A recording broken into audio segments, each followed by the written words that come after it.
Bonjour à tous. Alors nous voilà pour un nouveau shiur du grand rabbin d'Israël, le Rav Yitzhak Yosef Shlita. Le Rav va parler et a continué de parler sur les dinim de Bassar Bechalav, les mélanges interdits, donc lait et viande. Ce qui est intéressant de mettre en évidence, c'est par rapport à certaines situations auxquelles on peut faire face au jour le jour, comme par exemple avec le lave-vaisselle. Nous avons tous des ustensiles, lait, viande, etc., etc., mais ce qui est intéressant, c'est comment laver ces ustensiles. Alors, il y en a certains qui ont deux éviers, un pour le lait, un pour la viande. Il y en a qui n'en ont que un, alors comment faire? Et ce qui va être encore plus intéressant, c'est d'essayer de développer le sujet par rapport au lave-vaisselle en soi. Tout d'abord, Bezrat Hashem, je vais essayer, avec l'aide d'Hashem, de rappeler deux notions importantes de la halakha en ce qui concerne les mélanges interdits Bassar et Chalav. Première notion, c'est Noten Ta'am bar Noten Ta'am. C'est quoi Noten Ta'am bar Noten Ta'am? C'est lorsque vous avez, je vais vous donner tout de suite un exemple très concret. Vous avez une marmite de viande en l'occurrence, qui est bien lavée, propre, vous avez fait votre daffiné à l'intérieur, propre, que vous avez utilisé il y a même un quart d'heure. Pas besoin d'attendre 24 heures pour nous les Sfaradim, que vous avez utilisé il y a un quart d'heure. Ensuite, vous l'avez bien lavé, propre, nickel, et vous voulez l'utiliser, cette marmite-là, pour faire des pâtes blanches, qui ensuite, ces pâtes blanches, après qu'ils ont été déversées dans un autre ravier, vous allez mettre dessus de la crème fraîche, du lait, du fromage. Est-ce que c'est permis? La halakha nous dit que oui, selon le Shulchan Aruch, et selon bien évidemment beaucoup d'autres poskim, comme le Baal HaTruma, Rabbeinu Shimshon, et bien d'autres poskim. Pour quelle raison? Ça s'appelle Noten Ta'am bar Noten Ta'am. C'est quoi Noten Ta'am bar Noten Ta'am? La viande que l'on a cuit à l'intérieur au préalable s'est imprégnée lors de sa cuisson dans la marmite. Noten Ta'am. Donc la viande a donné du goût. Ok? A donné du goût. Noten Ta'am. A donné du goût dans la marmite. Bar Noten Ta'am. Donc en fin de compte, la marmite, ça va être le père. Ok? Le premier ustensile qui a adhéré à ce goût-là. Qui ensuite va refiler en réalité ce goût aux pâtes. Donc, Noten Ta'am, bar Noten Ta'am. Donc, c'est au second degré. Selon les poskim, beaucoup de poskim encore une fois. Et Maran HaShulchan Aruch lui-même, donc Rabbi Yosef Karo, tranche la halakha que dans un tel cas de figure, le goût est tellement lointain qu'on ne peut considérer ces pâtes-là comme étant bassari, mais ils resteront parveillés. D'accord? Très bien. Cette première notion, on l'a. On a une deuxième notion que l'on va développer après vous avoir tout d'abord initié la problématique d'une peut-être problématique du moins par rapport au lave-vaisselle. Donc le lave-vaisselle. Vous avez mis vos ustensiles de viande à l'intérieur. Est-ce que vous auriez le droit de, après ce premier lavage, mettre ensuite vos ustensiles de lait pour faire un second lavage? Peut-être que lorsque vous avez mis vos ustensiles à l'intérieur, donc de viande en l'occurrence, le lave-vaisselle en soi s'est imprégné de viande, donc de goût de viande. Alors pour connaître la halakha, il faut connaître la technicité du lave-vaisselle. Tout d'abord, lorsque vous mettez le produit à l'intérieur, lorsque vous fermez le lave-vaisselle, la machine, c'est là que ça commence à se mettre en route. Comment ça se passe? Tout d'abord, avant que vous mettiez birklal vos ustensiles, vous enlevez le maximum de saleté. Pour quelle raison? Parce que, au niveau technique, ce que je parle, c'est pas au niveau halachique, au niveau technique, ça va boucher donc la vidange. Donc on évite de laisser des choses assez consistantes dans les assiettes et dans les autres ustensiles. Donc vous enlevez le maximum, vous laissez de la graisse dessus. Bien évidemment, vous voyez encore que c'est sale, mais vous avez enlevé le maximum. Donc vous fermez la machine et là, ça commence à se mettre en route. Il y a, encore une fois, ce que je vous dis maintenant, c'est en connaissance de cause, et c'est ce qu'a dit le Rav Yitzhak Yosef, comment ça se passe dans les machines à laver le lave-vaisselle. Si ça se passe autrement, ça sera intéressant de développer le sujet, mais en tout cas, ce qui se passe dans la majorité des lave-vaisselle, c'est qu'il y a un premier jet d'eau froide, ok, qui vient rincer les ustensiles à l'intérieur de la machine. Donc l'eau froide, les ustensiles, il n'y a pas de problème, il n'y a aucune aspersion, ok, il n'y a rien qui va s'imprégner dans la machine, rien du tout, donc il n'y a aucun problème. Donc déjà, ce premier jet, il n'est pas problématique. Il va venir rincer les assiettes. Ce que ça va faire en réalité, c'est que s'il reste encore des bouts consistants, il y a comme une plaque dans le bas de la machine à laver de la vaisselle, ok, qui va laisser là-bas donc ces gros morceaux et qui va vidanger l'eau sale. Très bien. Ensuite, plus tard, il y a un second jet d'eau qui va venir, mais attention, il s'agit d'un jet d'eau bouillante à 70 degrés qui va être mélangé avec du savon, qui va venir bien laver, bien rincer les assiettes. Nickel. Ce second jet-là, on va le laisser de côté pour le moment. Le troisième jet, c'est sur celui-ci qu'on va, Bezrat Hashem, essayer de comprendre selon le principe que je viens de vous citer. Et ensuite, à la fin du lavage, donc je ne sais pas, au bout de 45 minutes, je ne sais pas exactement, il y a un troisième jet d'eau bouillante qui va venir, mais attention, il s'agira d'un jet bouillant à 70 degrés, sans savon, sans rien du tout. Alors là, selon le développement que je vous ai dit au préalable, selon la notion de nat bar nat, noten ta'am bar noten ta'am, on peut facilement comprendre que la halakha, il n'y aurait aucun problème. Pour quelle raison? Parce que là, encore une fois, il s'agit d'ustensiles qui ont été rincés et bien lavés au préalable par les deux premiers jets, ok? Et donc, ces assiettes, ces marmites, ces couverts, tout est propre. Donc, même si ce jet d'eau chaude est à 70 degrés, donc il y a un problème de yad soleil beau, donc il peut y avoir le problème que la machine va s'imprégner du goût de viande. Mais encore une fois, c'est noten ta'am, bar noten ta'am. Encore une fois, il n'y a aucun problème. Parce qu'en fin de compte, le goût qui a été imprégné, c'est un goût qui est très light, ok, étant donné que les ustensiles, ils sont déjà très propres. Donc là, il n'y aurait aucun problème. D'ailleurs, Maran HaShulchan Aruch, Siman 95, Halakha 3, tranche la halakha effectivement là-bas, qu'à l'époque, ils n'avaient pas de la machine à laver de la vaisselle, ils n'avaient pas non plus de pression d'eau. Donc comment ils faisaient pour laver la vaisselle? Ils mettaient une grande cuve, ok, c'est écrit là-bas dans le Shulchan Aruch, c'est écrit dans le Bet Yosef, qui mettait une grande cuve, ok. Il pouvait y avoir donc dans cette cuve de l'eau bouillante, on mettait donc les ustensiles de lait et de viande ensemble. Le Shulchan Aruch dit qu'il n'y a pas de problème. Pour quelle raison? Dans le cas où les assiettes sont déjà assez rincées, on va juste les rincer à nouveau, il n'y a pas de problème. Pourquoi? Parce que l'eau, qui va être l'intermédiaire entre les deux ustensiles lait et viande, va venir et va donner un goût qui est assez lointain. Noten ta'am, bar noten ta'am. Ok? C'est pour ça que pour le troisième jet d'eau bouillante qui va venir rincer les assiettes à la fin de la machine à laver de la vaisselle, ce troisième jet n'a pas de problème. C'est pour cela que déjà, à ce stade, on pourrait dire, je laisse encore au conditionnel, on pourrait dire que on pourrait utiliser cette machine à laver de la vaisselle autant pour le lait, autant pour la viande. Même les deux, ok, l'un après l'autre. Le second jet sera peut-être problématique. Pourquoi? Parce que lorsque la machine va éjeter donc ce second jet d'eau bouillante avec le savon, les assiettes sont encore un peu sales. Je vais tout de suite citer cette deuxième notion. C'est rapporté dans le Shulchan Aruch, Siman 95, Halakha 4. Halakha 3, déjà, ce que je vous ai cité au préalable. Le Shulchan Aruch dit la chose suivante. Si vous avez des assiettes, vous pouvez les mettre ensemble, lait et viande ensemble, des marmites, lait et viande ensemble, mais attention, le Shulchan Aruch précise, chez Omar Barili, chez En Boshum Shuman. Il dit, il faut être sûr et certain qu'il n'y a plus aucune graisse, aucune consistance de viande ni de lait dans ces assiettes et dans ces marmites.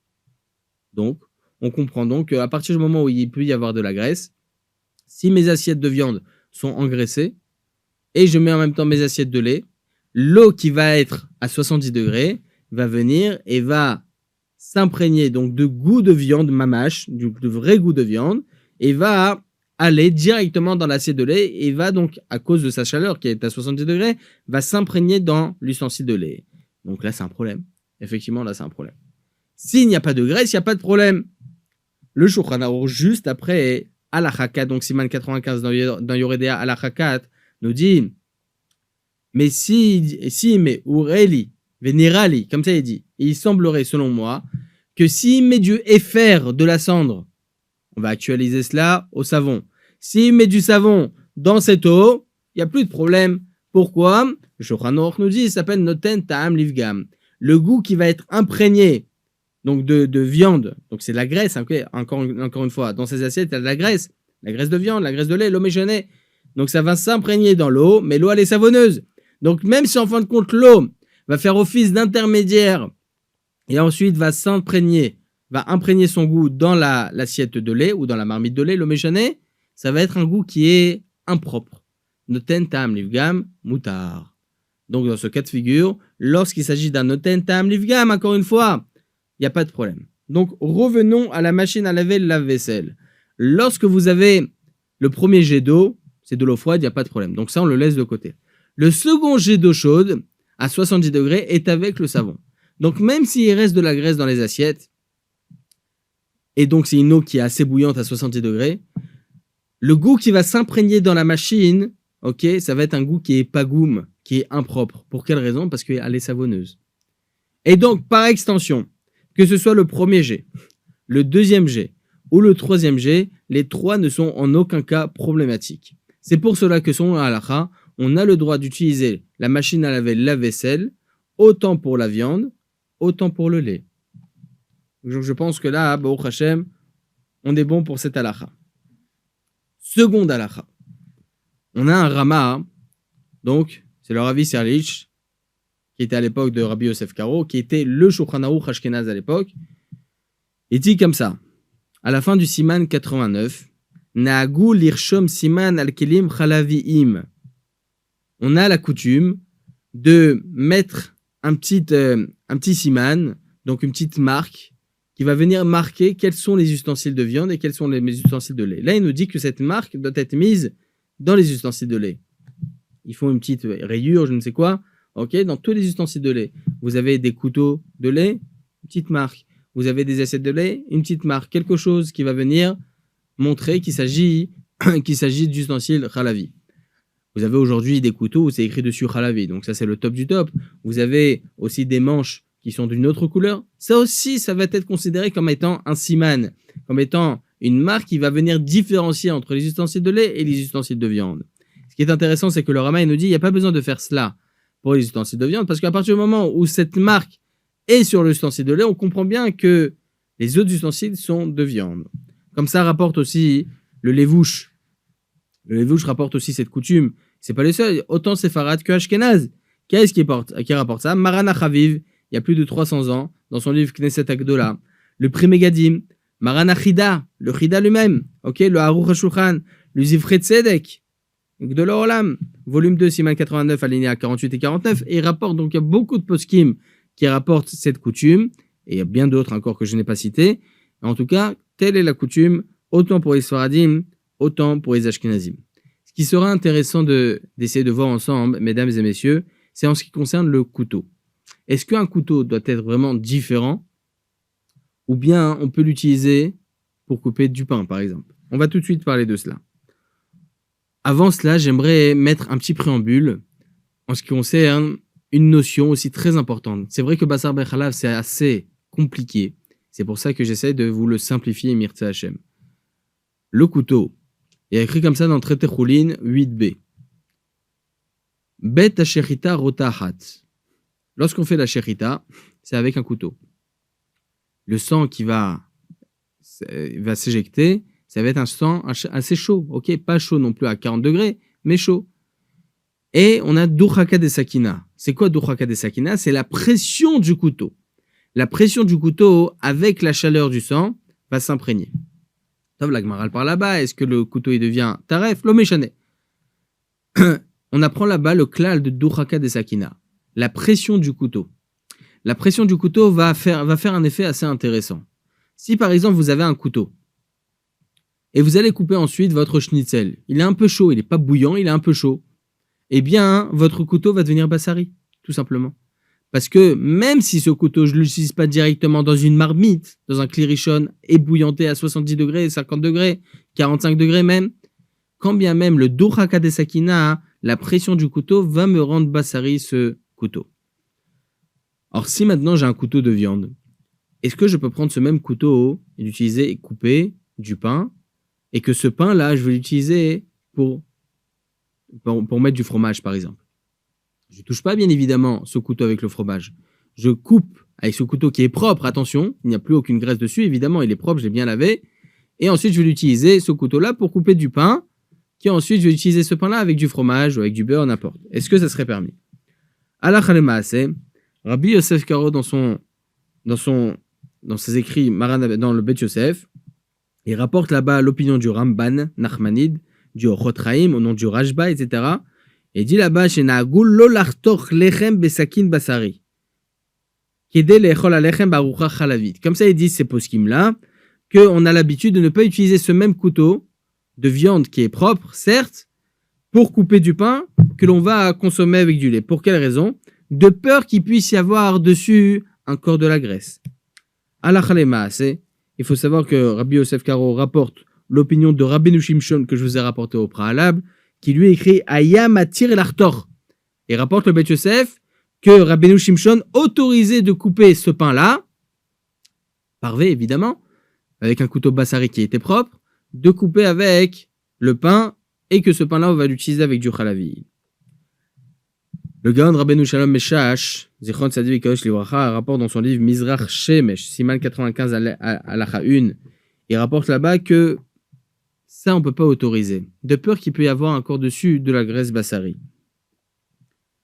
Le Taz, il dit, il n'y a pas de problème. Le Shach, lui, il dit, lui aussi, il y a un problème. Donc, il tranche la halakha en réalité comme les poskim que je vous ai rapportés au préalable. Le Aruch HaShulchan, le Rav Epstein, il a dit que la halakha, il semble être comme le Taz, le Touré Zahav, qu'on autorise même les Katrila, de prendre un couteau bassari, de couper avec du pain que l'on va utiliser avec du chalavi. Encore une fois, ce que je vous parle maintenant, mesdames et messieurs, évidemment, on parle d'un couteau qui est propre. Pourquoi? Il dit comme ça, il dit, ça s'appelle Notentam, Bar Notentam, c'est le même principe que l'on a rapporté au préalable. Pourquoi? Le couteau s'est imprégné de bassari. Ensuite, je vais couper le pain, même s'il est froid ce pain-là, il est tiède, mais bon, il est pas bouillant, ok? Je vais l'utiliser pour couper maintenant mon pain.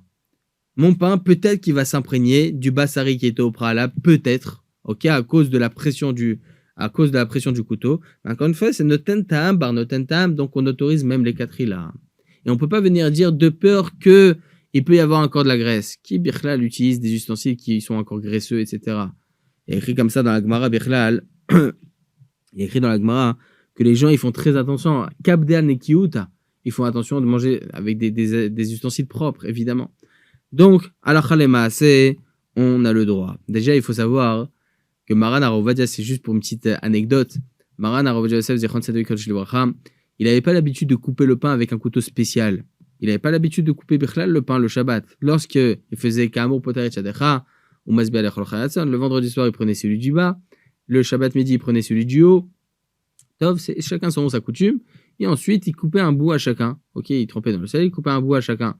Il coupait pas avec le couteau. C'est pour la petite parenthèse. Très bien. Tout ce qu'on a vu maintenant, donc on a parlé du couteau, des ustensiles, etc. Est-ce que la marque que l'on doit faire, encore une fois, c'est une coutume qui est rapportée par les Sfaradim et par les Ashkenazim. Est-ce que l'on doit marquer aussi en ce qui concerne les ustensiles de verre, en verre? Tout ce que l'on a dit maintenant, je vais vous donner tout de suite la halakha et ensuite je vais développer. Tout ce que l'on a dit maintenant, c'est en ce qui concerne le métal, le nerostat, la porcelaine. Or ça, effectivement, il faut faire une marque pour Khalavi pour comprendre qu'il s'agit des ustensiles Khalavi et ne pas les utiliser avec du bassari.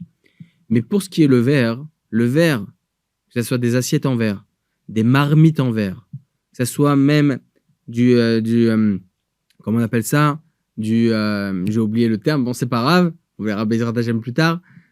Tout ce qui est verre, que ce soit des marmites en verre, des assiettes en verre, que ce soit des verres en verre, le méchané, il n'y a aucun problème de l'utiliser autant pour le bassari, autant pour le khalavi. On va développer maintenant. Il y a écrit comme ça dans Avot des Rabbi Nathan, chapitre 41, halakha 6. 3 choses on peut dire sur le verre, sur les ustensiles en verre. Première chose, enobolea ve enopolet. Ni ça s'imprègne, ni le goût va s'imprégner à l'intérieur, ni va ressortir du goût. Deuxième chose, mare kolma shebetocho. On voit de l'extérieur. On voit ce qu'il y a à l'intérieur. Troisième chose, bemakom cham comme tsonen. Lorsqu'il y a un aliment chaud à l'intérieur, c'est l'endroit où il y a le chaud qui va être chaud. Mais le dessus, il va pas être spécialement chaud. Il va rester froid. Uma she'enobolea. Il dit comme ça. Que le verre, pourquoi c'est pas boléa? Ça s'imprègne pas. Il dit que le verre, c'est comme le cœur. ok? Il y a écrit dans la Gemara, dans le traité Psachim 74b, lève des Shia. C'est quoi lève Shia? Le lève, il est lisse, ok? Lorsqu'on fait goûter, par exemple, quelque chose sur un bout de cœur, ok? Tout de suite, cette goutte, par exemple, vous aspergez d'eau, l'eau, il va s'en aller, parce que c'est quelque chose de lisse. Il dit, bien, c'est la même chose par rapport au verre, c'est quelque chose de lisse, rien ne s'imprègne à l'intérieur. Qu'est-ce qui tranche comme ça, la halakha, mesdames et messieurs? On croit que l'on sort ça à Stam, c'est le Rav Ovadia qui dit ça. Mesdames et messieurs, écoutez bien. Plusieurs Rishonim. Il y a le Tosafot, dans le traité Avodazara 33b. Le Mordechai, traité Psachim, Siman 574. Le Roche, dans le traité Psachim, à la fin du Siman 8. Le Ravaya, fin du Siman 464. Le Orzaroua, volume 2, Siman 256. Au nom de Rabbeinu Tam, il dit ça. Le Rajbat, Siman 233. Le Ran, traité Psachim 30b. Tosafot, au nom de Rabbeinu El-Hanan, au nom de Rabbeinu Tam. Le Meiri, Avodazara 33b. Le Mirtam, traité Psachim 30b. Le Tashbet, dans Yavin Shemoua, Mahamar, dans le Mahamar de Chametz là-bas. Rabbeinu Yerucham, dans le Netiv 5, volume 2. Oel Moed, dans Ilchot Pessah. Je vais rapporter en même temps les références pour bien vous faire comprendre, mesdames et messieurs, combien de Rishonim nous parlent. Je vous ai rapporté 13 Rishonim maintenant, mais il y en a bien d'autres qui pensent que le verre, il est ni boléa, ni polette, ni s'imprègne de goût, ni va ressortir son goût. Vous prenez une marmite de verre, voilà, c'est le Pyrex et le Duralex, ok? Pyrex et Duralex. Il faut savoir que ce genre de verre, qui n'éclate pas à la chaleur, c'était déjà à l'époque, il y a 300 ans. C'est rapporté par les poskim déjà il y a 300 ans. Il y a du verre comme ça que l'on peut peser sur le feu. Donc vous avez même des marmites en verre, ok? Qui est du Duralex et du Pyrex. Pourquoi ça ne change pas de couleur? Pourquoi ça ne change pas de couleur? Eh bien tout simplement parce que ça ne s'imprègne pas de quoi que ce soit. Il n'y a aucun goût qui s'imprègne à l'intérieur, donc par extension, il n'y a rien qui peut en ressortir avec une deuxième cuisson. C'est pour ça qu'on a le droit d'utiliser ces ustensiles-là, autant pour le bassaré, autant pour le khalavi, sans aucun problème. Mais il ne faut pas se la couler douce. Il y en a certains qui sont cholkim sur cette opinion. Il y a quelques rishonim. Le Orzaroua, il tranche que non, le verre, c'est un problème d'utiliser autant pour le bassaré, autant pour le khalavi. Pourquoi? Parce que le verre, il est fabriqué avec du sable. Et étant donné que le sable, c'est ressemblant à l'argile, donc c'est un problème. Rabbeinu Yona, il pense que c'est un problème. Le Réa, dans Bedek Abayit, il rapporte comme ça que c'est un problème. Le Smak, Sefer Mitzvot Gedolot. Le Trumat Hadeshen, le Sefer Mitzvot Ketanot. Donc certains Rishonim, il y a à peu près 7 Rishonim qui pensent le contraire. Le Rambam, c'est assez intéressant. Le Rambam, il n'est pas évident dans les mots. Je vous lis le Rambam. C'est important, mesdames et messieurs, bémet, lorsqu'on a une étude halachique aussi approfondie, de lire dans les mots pour comprendre aussi les termes employés par nos Rishonim. Le Rambam, c'était un des Rishonim. Neshira Gadol, il est appelé le grand faucon. Il dit comme ça. Le Rambam, donc chapitre 17, des lois de Ma'achalot Asurot, halakha 3. Alokeach kli tashmish seuda mina akum. Celui qui prend un ustensile avec lequel on va manger, appartenant à un non-juif. Il rapporte mikli matochot ou mikli sruchit, que ce soit un ustensile en verre ou que ce soit un ustensile en métal. Dvarim shinishtam. Ensuite, il continue. Dvarim shinishtamesh baem ale dechamin. Donc des ustensiles auxquels on utilise pour quelque chose de chaud, etc. Magil'an ou madbilan. On devra faire la hagala, donc les cachériser, et on devra aussi les cachériser dvilat kilim. Comme tout ustensile que l'on achète, on doit faire la dvilat kilim, on doit le tremper, al dvilat kilim. Et bien la même chose, ces ustensiles-là, on les a utilisés, on va devoir les utiliser aussi pour consommer quelque chose, des assiettes, n'importe. On devra aussi les dviliser, ok, les tremper. Vehen mutarin, et comme ça ils seront permis. Vedvarim shinishpaim baem ale daour, donc les ustensiles qui sont utilisés avec le feu, melabnan baour, ils seront cachérisés grâce au feu. Achitenasher klipatan vehen mutarin, etc., etc. Il y a écrit quoi, mesdames et messieurs? Des ustensiles qui ont été utilisés par un non-juif, qui ont été utilisés par un non-juif avec quelque chose de chaud, de bouillant. Comment on doit les cachériser? On doit faire agala et dvila. Donc on voit qu'on doit cachériser aussi, pas seulement la dvilat kilim normale que l'on fait tous, que ce soit pour le verre ou pour autre chose. Il dit ici la hagala, on doit cachériser. Et pourtant, il parle de quoi le Rambam? Il parle de klimatachot et de klisuchit. des ustensiles autant en métal qu'en verre. Donc on voit que si un ustensile en verre, on va l'acheter du non-juif, mais ce non-juif l'a utilisé à faire que, par exemple, vous avez pris de lui une marmite en verre, ok, une marmite en verre, il a déjà cuit à l'intérieur ses bêtises, ok, c'est pas cachère. Il dit le Rambam, il semblerait du moins, selon ce que dit le Rambam, que c'est un problème. Il faut faire la hagala, il faut cachériser. Donc s'il faut cachériser, ça veut dire qu'il y a eu absorption. Ça a absorbé quelque chose. Selon le Rambam, il semblerait qu'il trancherait comme certains Rishonim qui viennent contredire l'opinion que je vous ai rapportée au préalable. Comme ça, il dit Rabbi Israq Tayeb, un des Gdolim tunisiens, dans son livre Roukat HaPesach, dans Siman 451, alinéa 20. Mais Maran Arovadia, dans Yabi Omer, volume 4, Orachaim, Siman 41, alinéa 2, il est doré. Il dit non, on a un klal qui s'appelle Zdadim Katane. Le Rambam, ou bien d'autres Rishonim, parlent d'un cas général et ensuite ils viennent rapporter des petites nuances. Lorsque le Rambam nous dit que si on a acheté chez un non-juif des ustensiles utilisés, que ce soit des ustensiles en verre ou des ustensiles en métal ou bien des ustensiles en verre, pour pouvoir les utiliser, il faut les cachériser et aussi les tremper. Lorsqu'on parle de les cachériser, on parle des ustensiles en métal et pas des ustensiles en verre. En tout cas, comme ça, on peut comprendre le Rambam. Il y a deux opinions. Maran Arovadia, comme ça, il comprend l'opinion du Rambam. Maran HaShulchan Aruch, comment il tranche la halakha? Siman 451, halakha 26, il a tranché comme la majorité des Rishonim. Et il écrit comme ça. Klis ruchit afilu machnisan lekiyum, afilu mishtamesh ben bechamin, en tzrichim shum ersher. Il dit, le Shulchan Aruch dans Ilchot Pesach, il dit que les ustensiles en verre que l'on utilisait toute l'année avec du chametz, même à chaud, on peut l'utiliser sans aucun problème. Ces ustensiles en verre, ces marmites en verre, vous l'avez utilisé pour faire votre dafina, vous pouvez l'utiliser après l'avoir bien lavé pour Pessah. Pourquoi? Chez Nambol Im, car ils ne s'imprègnent pas de goût. Beshtifa Balma Sageleo, juste bien les laver, c'est suffisant. Vous vous rendez compte? Donc Maran HaShulchan Aruch, il s'est positionné là à halakha comme l'opinion permissif, comme la majorité des Rishonim. Et même si on dit, messieurs, mesdames et messieurs, que le Rambam tranche la halakha comme les autres Rishonim qui viennent contredire, on a un klal. Que lorsque on a trois piliers de la halakha, le Rif, le Rosh et le Rambam, donc trois piliers de la halakha auxquels le Shulchan Aruch suit en général. Lorsqu'il y en a 2 sur 3 qui pensent une opinion, on suit la majorité, donc les deux. Mais là, on a le Rosh qui pense que c'est permis et le Rambam que l'on va dire qui pense que c'est interdit. On va dire. Alors, comment on tranche la halakha? Rabbi Yosef Karo, il dit qu'on suivra la majorité des Rishonim. Quelle est la majorité des Rishonim? La majorité des Rishonim suivent l'opinion du Rosh. Et donc, lui, c'est l'opinion permissible, c'est pour ça qu'on tranche comme ça la halakha.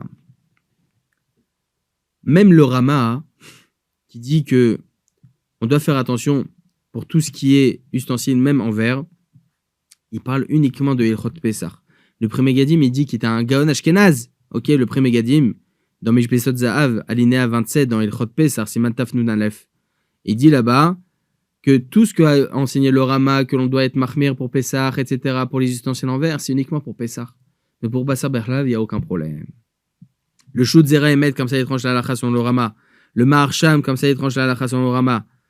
Le Shut Mishnah Halachot, le Hadmour de Ongvar, c'était le Hadmour de Ongvar, le père du Hadmour de Ongvar que l'on connaît tous. Ok, il écrit comme ça dans son responsable Mishnah Halachot, volume 9, Siman 168. Qu'effectivement, pour Basar Bechlav, il n'y a aucun problème, c'est que pour Pesach qu'il y a un problème. Le Rav Sterenbourg, dans son responsable Tshuvot Vanagot, volume 1, Siman 432, il tranche effectivement que selon lui, pour toute l'année, il n'y a aucun problème d'utiliser Basar Bechlav avec les mêmes ustensiles en verre. Le Shut Yasikli Lavdi, volume 5, Yoredea, Siman 13, comme ça il tranche la halakha, selon le Rama.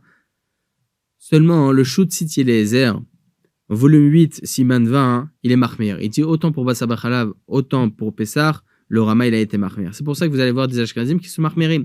Il y en a d'autres qui sont Mekilim, eh bien ils suivent toutes les opinions que l'on vient de dire maintenant.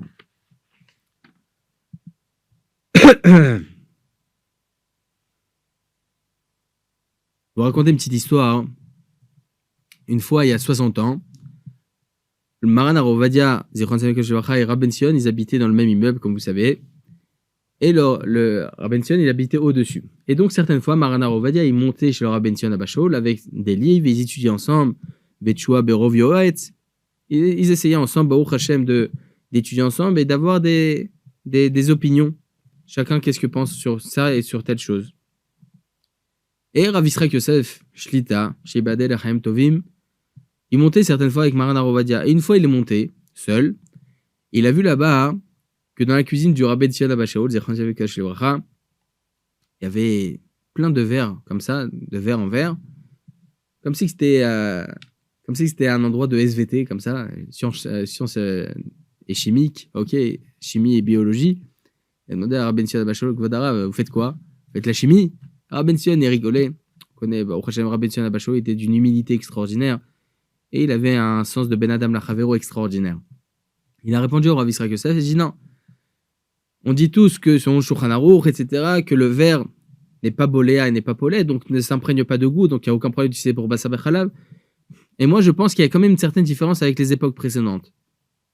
Il dit là, j'utilise un verre toute l'année. Et j'ai un autre verre, le même poids, donc le même, que j'utilise pas du tout.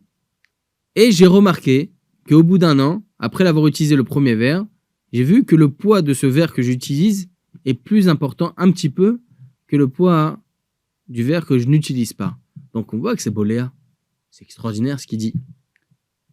Le Rav Yisraël Yosef descend chez Maran Arovadia, il dit Kvod Harav, c'est extraordinaire ce qu'il dit à Rabbi Tzia Abba Shaul. Ça voudrait dire que le verre que Rabbi Yosef Karo parlait à l'époque n'est pas le même verre que l'on a aujourd'hui. Et donc effectivement, on pourrait ne pas utiliser un verre en verre, ok, ou bien une assiette en verre, une marmite en verre, pour autant bassar et autant khalav.